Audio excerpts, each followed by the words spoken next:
Oppo's collaboration with Hasselblad is one of those partnerships that we've seen for many years, and perhaps many years to come.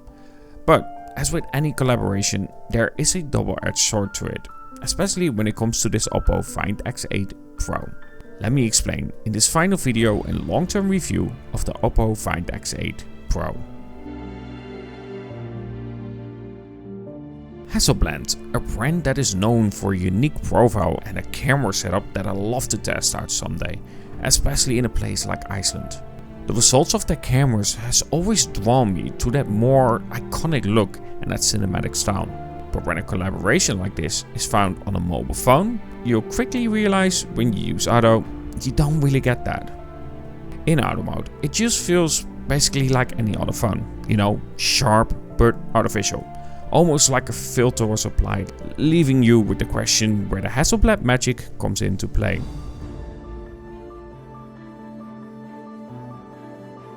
Well, that magic can be found in Master Mode. When you switch to Master Mode, everything changes about the Oppo Find X8 Pro camera. It transforms in something far more organic, and it tones down the over-processing of the auto mode, bringing a much closer look to that iconic Hasselblad aesthetic. Oh, how I wish that I've used this Oppo Find X8 Pro in Iceland, for instance.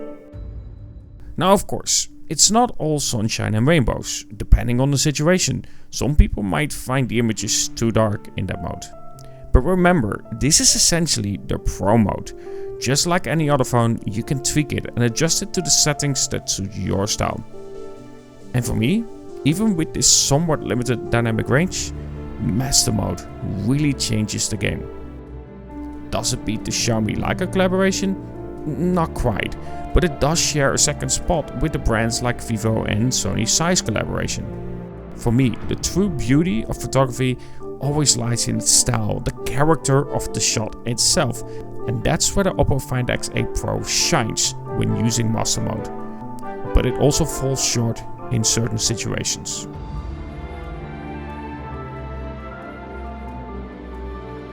The best way to describe the Oppo Find X8 Pro experience is one of confliction. On one hand, I've managed to capture some incredible shots, and I think in places like Iceland, this phone will truly excel.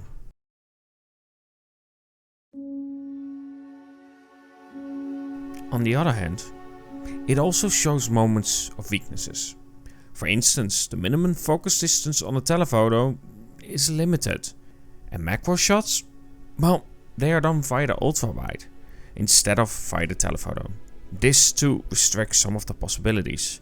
Simply put, the ultra-wide isn't as good as a camera, but also you're gonna block some of that light coming to that source itself, making it harder to really capture those proper and nice macro shots.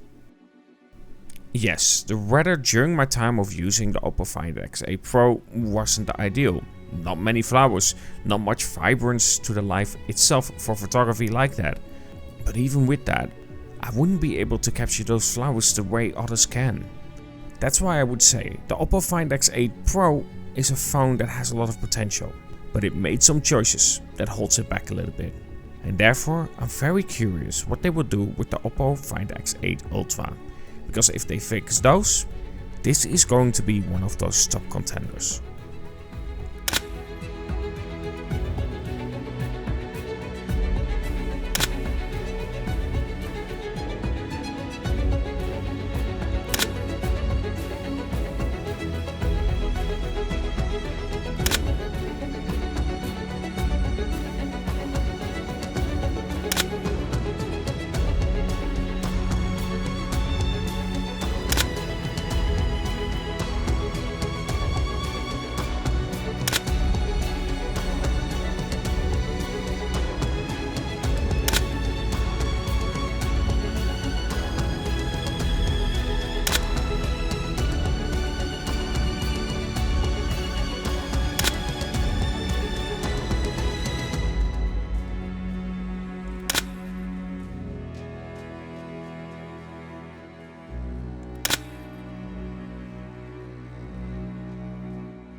In the time that I've used the Oppo Find X8 Pro, there were situations where I truly felt like this is a phone with a unique style, and that all counted for the master mode.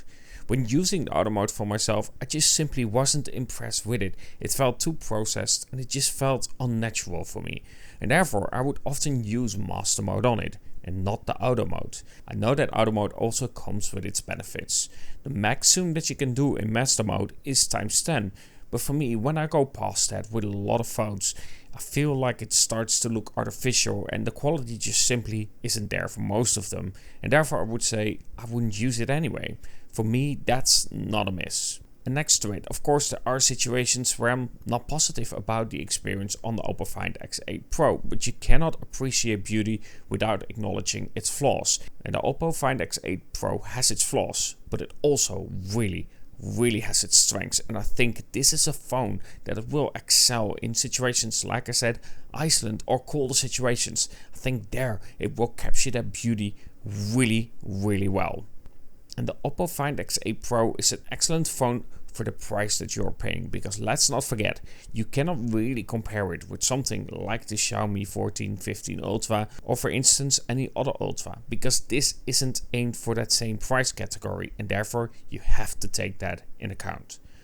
The Oppo Find X8 Pro has its strengths, but I really feel like there are some updates needed when it comes to, for instance, the Ultra that is coming somewhere this year as well. Either way, I do hope that you enjoyed this video on the Oppo Find X8 Pro and my long-term review of it. I think it's an excellent device, but it does come with its limitations, but you have to take into account the price as well. Either way, before we leave, of course, thank you very much for my members. I really appreciate the support, so thank you very much for becoming a member. And of course, if you want to become a member, you can click join below. And of course, if you want to see trips to Iceland, don't forget to subscribe and watch my videos. It will help out and hopefully budget those trips. Either way, hope you enjoyed this video and talk to you guys in the next.